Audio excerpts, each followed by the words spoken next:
Mari kita buka firman Tuhan pada pagi hari ini di dalam kitab Mazmur pasal 27 ayat yang keempat. Mazmur pasal yang ke-27 ayatnya yang keempat saja. Saya mengajak kita nanti untuk membaca bersama-sama. Mazmur pasal 27 ayat yang keempat saja. Mari kita baca bersama-sama. 1, 2, 3. Satu hal telah kuminta kepada Tuhan, itulah yang kuingini, yang di rumah Tuhan seumur hidup, menyaksikan kebenaran Tuhan dan menikmati baiknya. Saya akan baca.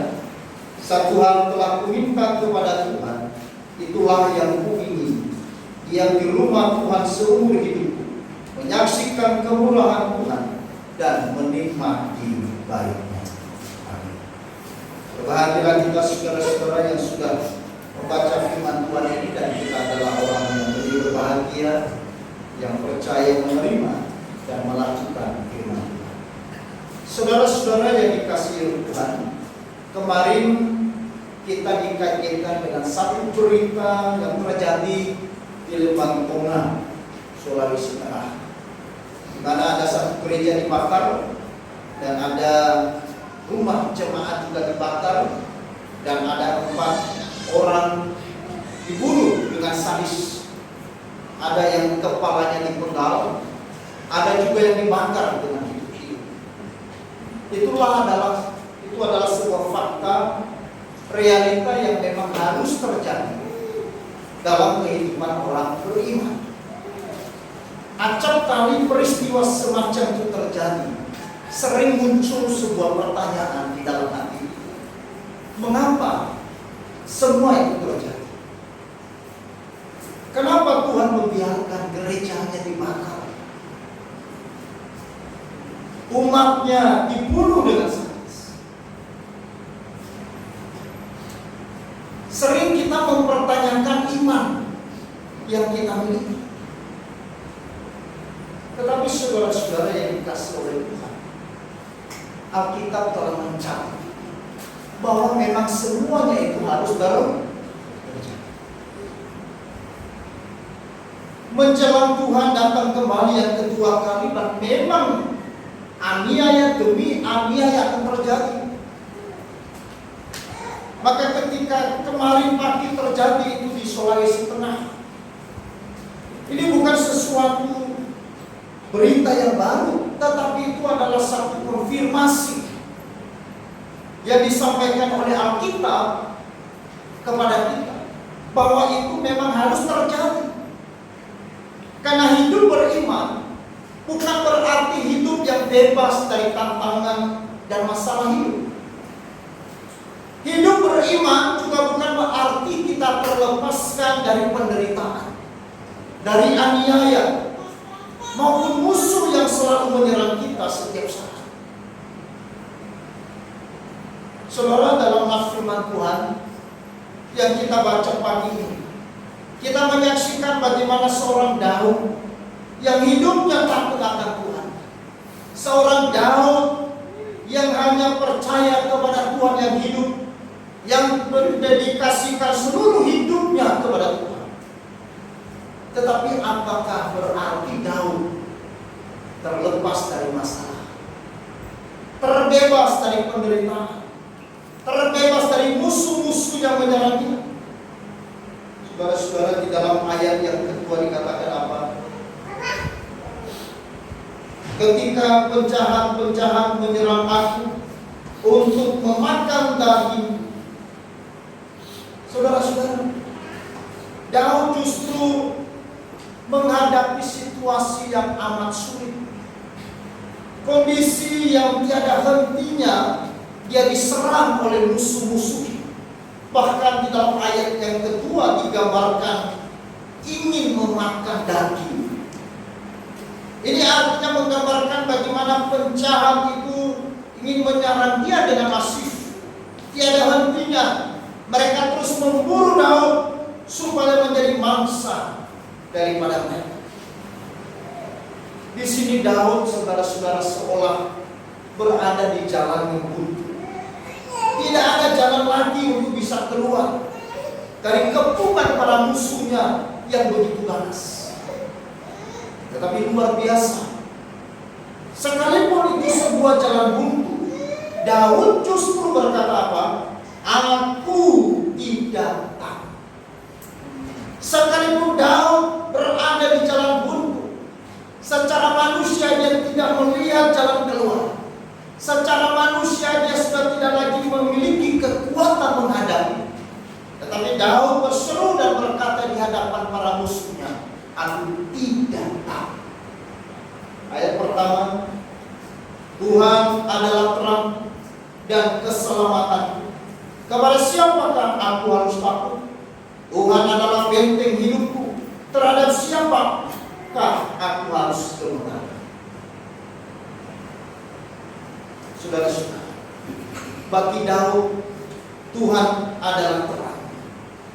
Tuhan adalah keselamatan. Tuhan adalah benteng hidupnya.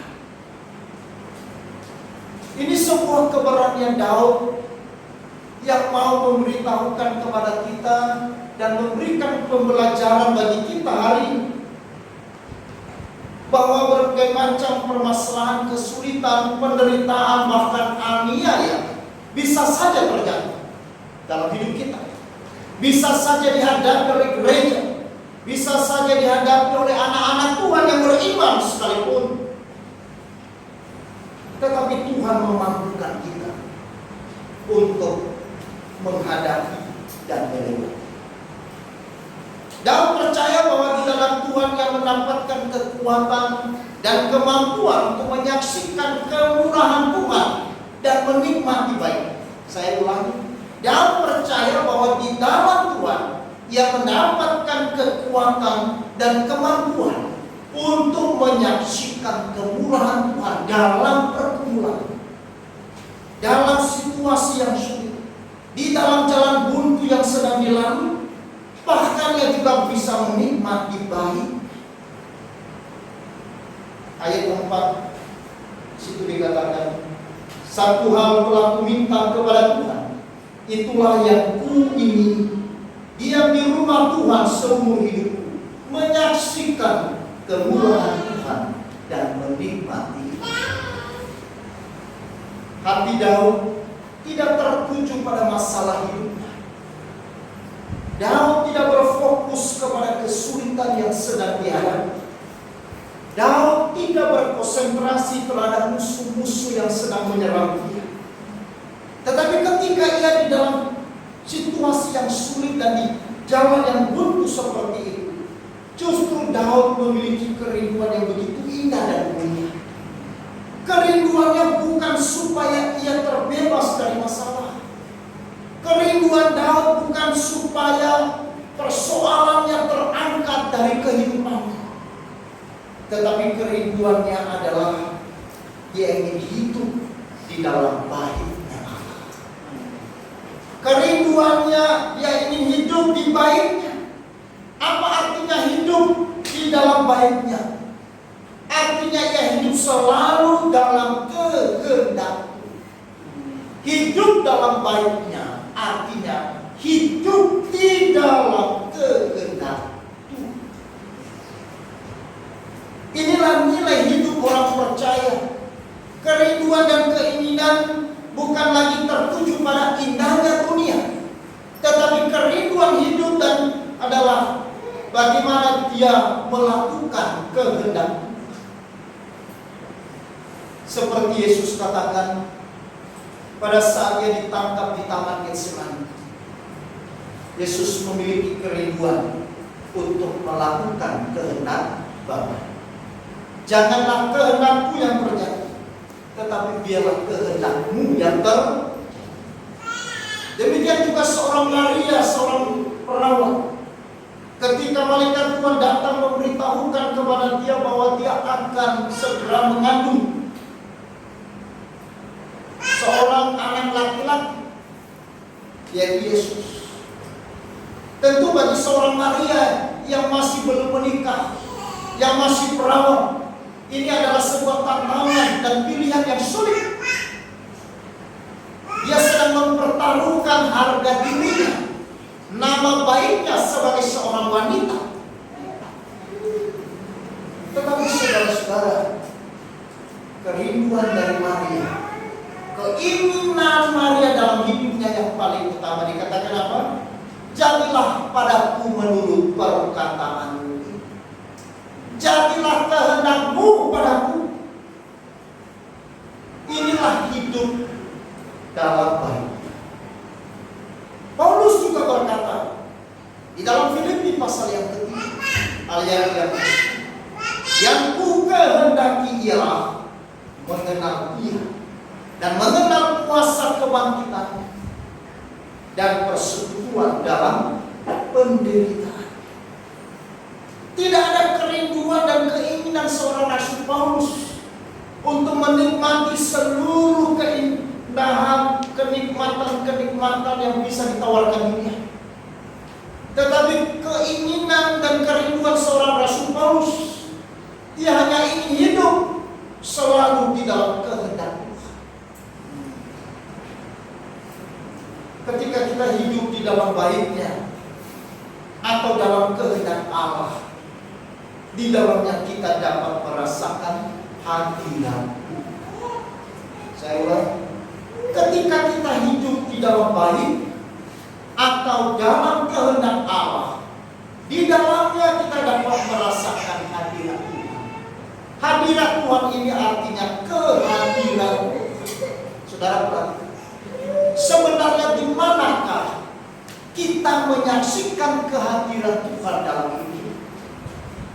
Yaitu pada saat kita berjalan pada kehendak. Pada saat mana Maria menyaksikan kehadiran Tuhan, menyaksikan kemurahan Tuhan, menyaksikan keajaiban Tuhan dalam hidupnya, pada saat dia mentaati apa yang menjadi kehendak Bapa, kehendak Tuhan dalam hidup.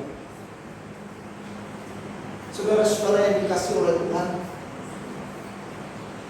Daud merasakan kemurahan Tuhan dan menikmati baiknya Tuhan justru di dalam pergumulan. Itulah sebabnya di sini dikatakan tadi, satu hal yang kuminta kepada Tuhan, diam di dalam rumah Tuhan untuk menyaksikan kemurahan. Tuhan tidak hanya mengajar kita untuk kita tidur di gereja atau diam di gereja, tetapi yang dimaksudkan saudara-saudara adalah bagaimana kita hidup selalu di dalam kehendak Tuhan dalam seluruh aspek kita. Itulah baiknya. Karena kehadiran Tuhan tidak hanya hadir di dalam gereja, tetapi kehadirannya pun di mana-mana. Dan di mana ada hadirat Tuhan, pasti di sana ada kekuatan. Apa yang membuat Daud mampu berkata, "Aku tidak takut"? Padahal dia sedang diliputi oleh masalah yang bertubi-tubi.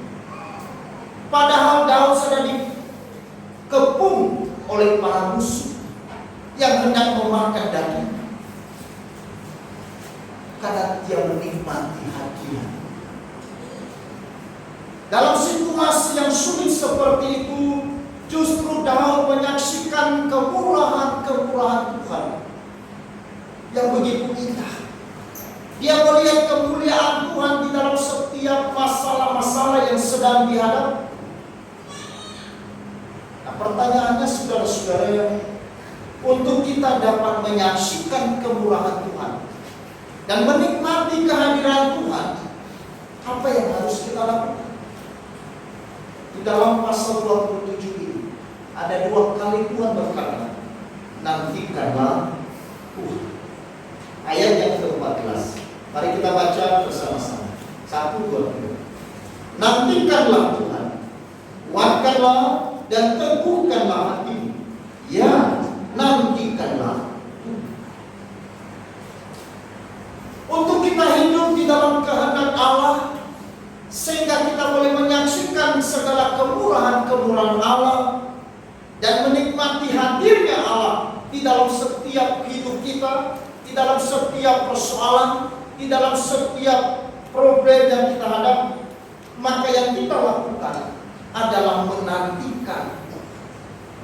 Menantikan Tuhan di sini, saudara-saudara, artinya bukan berdiam diri. Tidak seperti seorang yang menantikan orang yang kita sedang tunggu. Tetapi menantikan Tuhan di sini ada 3 pengertian. Yang pertama, saudara-saudara, adalah menantikan di dalam pengertian tindakan aktif. Menantikan dia dengan tindakan yang aktif. Artinya di dalam kita menantikan Tuhan bekerja, berkarya di dalam setiap pergumulan yang sedang kita hadapi, dan kemudian akhirnya kita bisa menyaksikan kemurahan-kemurahan Tuhan di dalamnya dan menikmati hadirnya Tuhan dalam setiap hidup kita. Maka kita harus mengerjakan apa yang menjadi bagian kita secara aktif.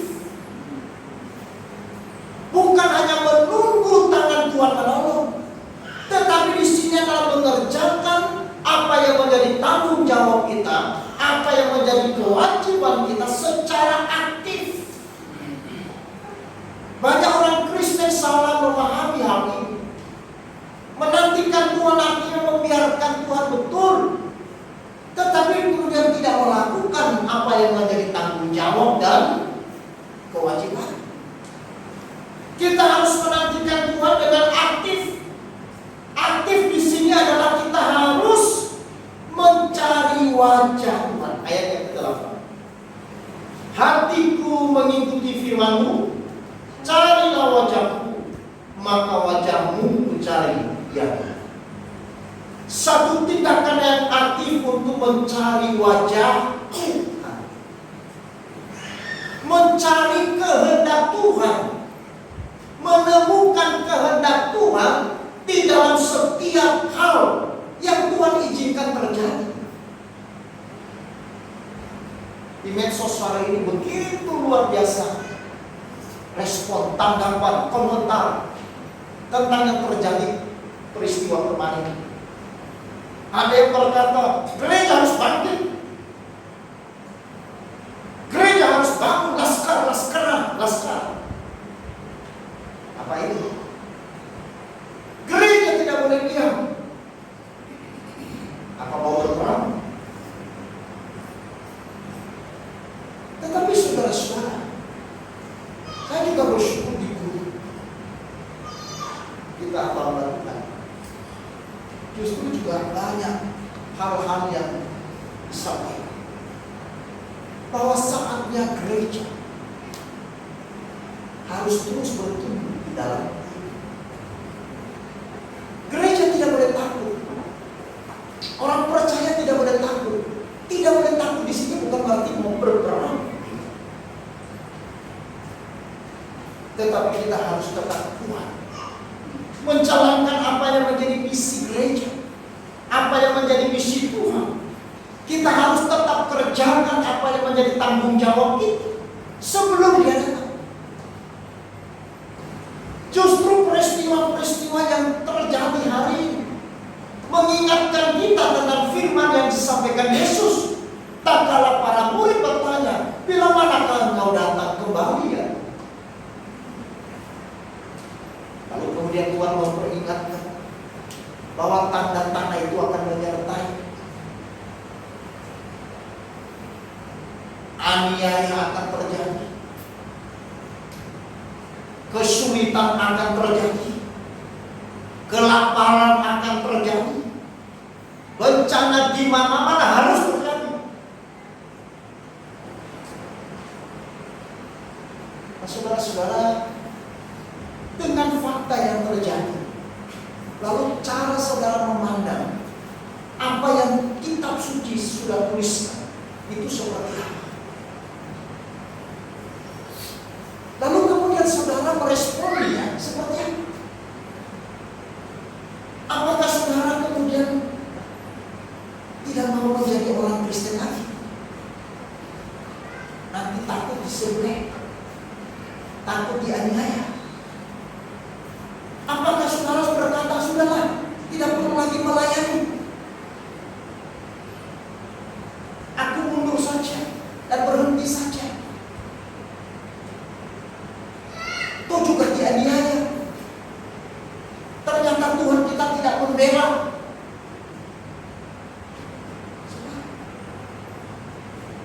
Ingat saudara-saudara, iman kekristenan bertumbuh bukan di dalam segala hal-hal yang enak.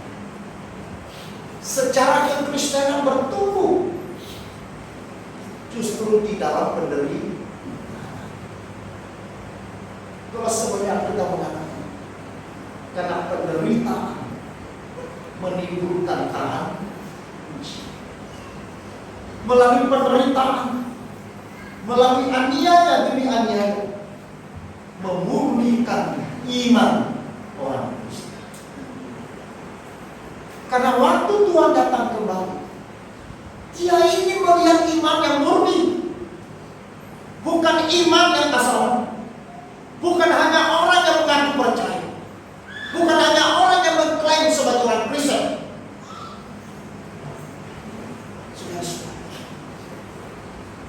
Karena tidak semua orang Kristen saudara-saudara memiliki iman yang benar. Ada orang Kristen tanpa Kristus, agama Kristen tapi tanpa Yesus. Tahu Yesus betul, tetapi Yesus bukan raja hidupnya. Yesus hanya sampingan hidupnya. Tuhan hanya bangsera hidupnya. Saudara-saudara, bagaimana engkau memperlakukan Tuhan? Dia sebagai Tuhan, kurios, sebagai raja, atau bangsera. Bangsera itu maksudnya apa? Pada saat saya butuh, saya panggil. Pada saat saya perlu, saya berseru kepada Dia. Pada saat saya ingin, saya datang kepada Dia. Itu bukan iman Kristen. Itu bukan iman Kristen. Nah, saudara-saudara yang dikasih oleh Tuhan, iman Kristen adalah iman yang harus teruji, iman yang terus dimurnikan, iman yang terus diteguhkan melalui masa-masa yang sulit.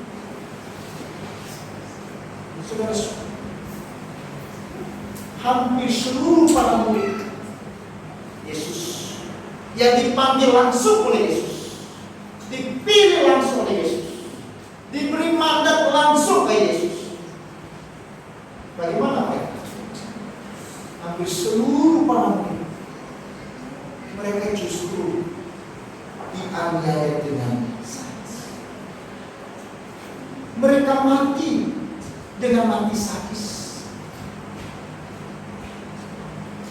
Lalu apakah kita berkata Tuhan tidak menyertai para murid? Tuhan tidak bertanggung jawab terhadap panggilan? Di mana Tuhan yang memanggil? Dan waktu Dia memanggil, Dia berkata, aku menyertaimu. Tapi di mana kuasa Tuhan? Kenapa Dia membiarkan para muridnya semua mati dengan mengenaskan? Ada yang disalib, ada yang kepalanya dipotong.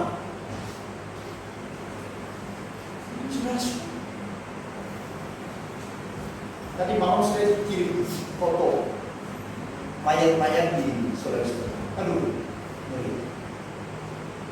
Ada yang kepalanya sudah dipotong, bagian yang kepala. Ada yang sudah dibakar dan kedua kaki tidak.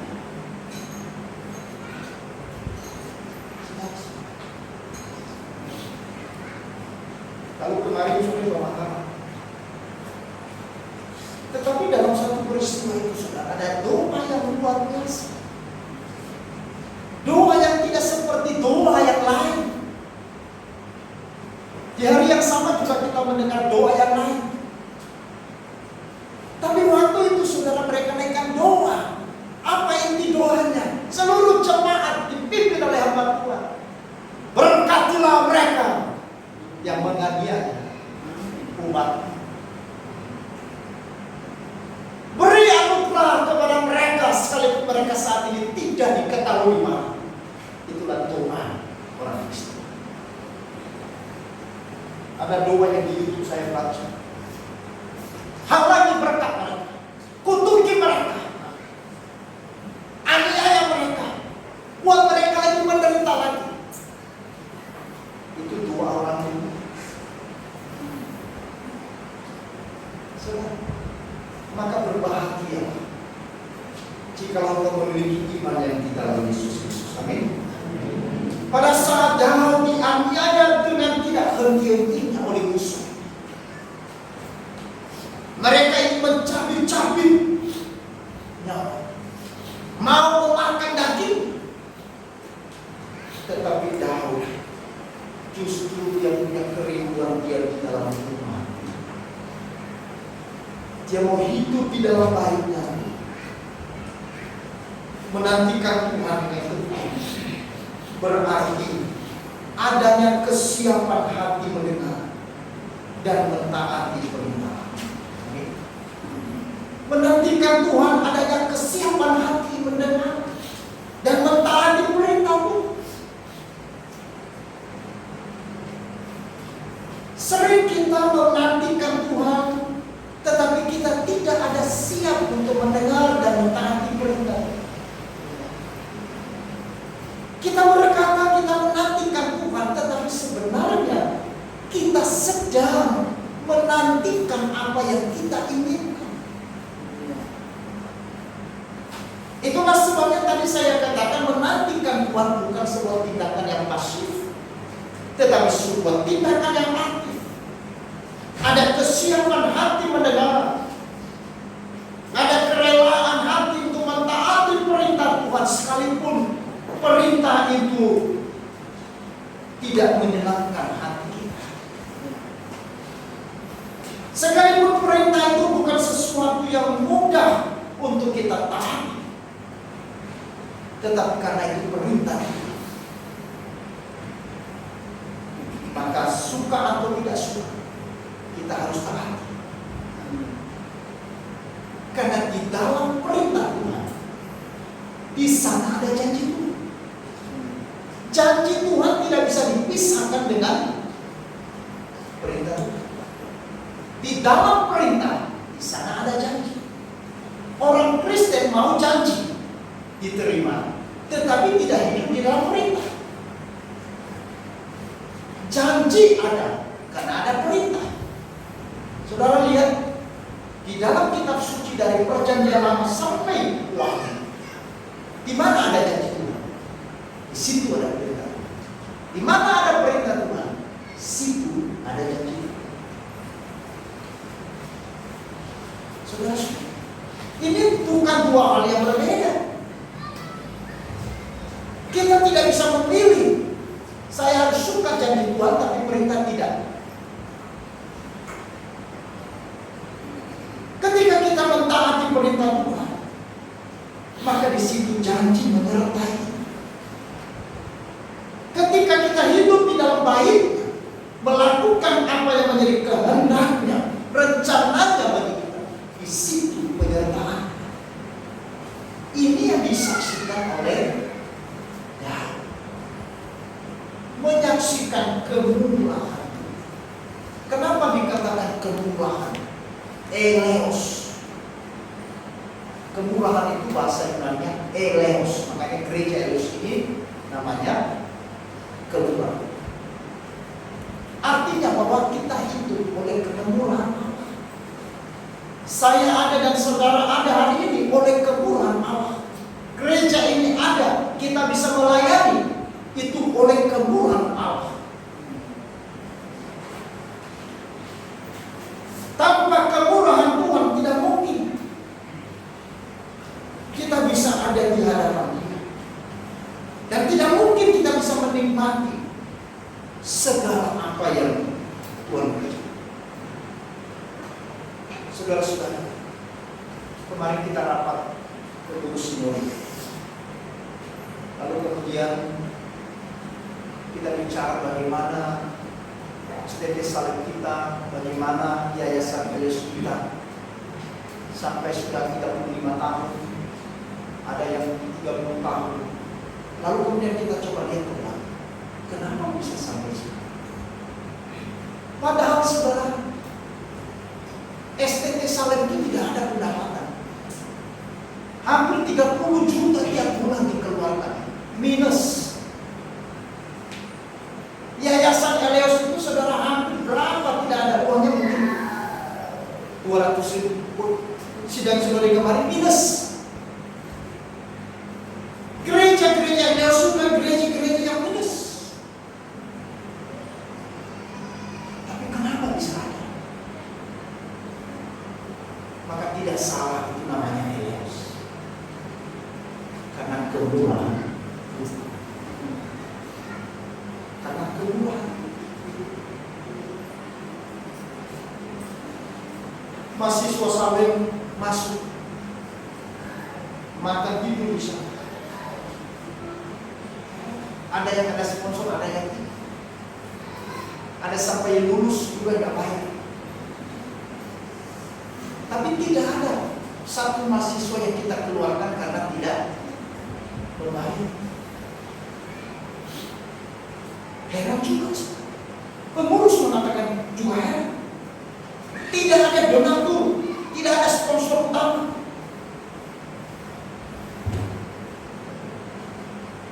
Banyak orang berpikir selama ini gereja Korea mendukung, tidak. Ada sedikit.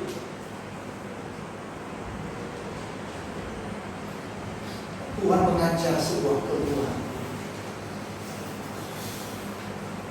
Menantikan Tuhan artinya saudara-saudara, mengizinkan Allah bertindak dengan caranya, dengan jalannya, dengan waktunya, dan dengan kehendaknya atas hidup. Itu arti menantikan. Mengizinkan Tuhan bertindak dengan caranya. Sering kita mengatakan Tuhan itu Tuhan yang berkuasa. Saya percaya Tuhan akan menolong saya. Tetapi kita tidak mengizinkan Tuhan bertindak dengan caranya. Kita mau Tuhan bertindak dengan cara kita. Ini yang salah. Sering kita berdoa kepada Tuhan, minta Tuhan membantu, minta Tuhan menolong, minta Tuhan memberkati kita. Tetapi kita tidak mengizinkan Tuhan bertindak dengan caranya, dengan jalannya, dengan waktunya, dan dengan kehendaknya dalam hidup kita. Justru di saat yang sama kita justru berlawanan dengan cara Tuhan, berbeda dengan jalannya Tuhan. Dan sering kita saudara-saudara tidak suka dengan waktunya Tuhan. Waktunya Tuhan berbeda dengan waktu. Maka menantikan Tuhan adalah mengizinkan Tuhan bertindak dengan caranya, mengizinkan Tuhan dengan jalannya, mengizinkan Tuhan bertindak dalam waktunya, bukan waktu, dan mengizinkan Dia bertindak menurut kehendaknya, bukan kehendak atas hidup. Itulah menantikan. Maka ketika kita sudah menantikan Tuhan dan hidup mencari wajah Tuhan dengan sungguh-sungguh, seperti kita saudara-saudara sedang mau melihat atau menyaksikan idola kita. Saudara-saudara, ada penyanyi-penyanyi terkenal lalu datang ke kota kita. Bukan banyak orang yang rela antrian berjam-jam, ya, bahkan rela bayar tiket yang mahal supaya bisa menyaksikan apa? Idola. Pertunjukan idola, melihat idolanya, menyaksikan apa yang dilakukan oleh idola. Saudara-saudara, Menantikan Tuhan harus juga demikian. Ada harga yang harus kita bayar. Ada kerelaan, ada kesabaran yang kita harus tunggu untuk menantikan waktu Tuhan yang tepat dalam hidup. Maka dengan menantikan Tuhan, di sanalah kunci bagaimana kita bisa menikmati dan menyaksikan kemurahan-kemurahan Tuhan, dan menikmati baiknya, menikmati hadiratnya, menikmati kehadirannya dalam setiap. Marilah kita membangun kerinduan hati kita untuk hidup di dalam baik, tinggal dalam hadirat, untuk menikmati semua kebaikan, apapun keadaan kita dan peristiwa yang terjadi dalam hidup kita, baik suka maupun duka. Rindukanlah untuk hidup di dalam baiknya Allah, dan nantikanlah Tuhan akan bekerja dalam setiap hidup kita. Saksikan setiap kemurahan-kemurahan dalam setiap peristiwa yang Tuhan cintai terjadi atas hidup saudara.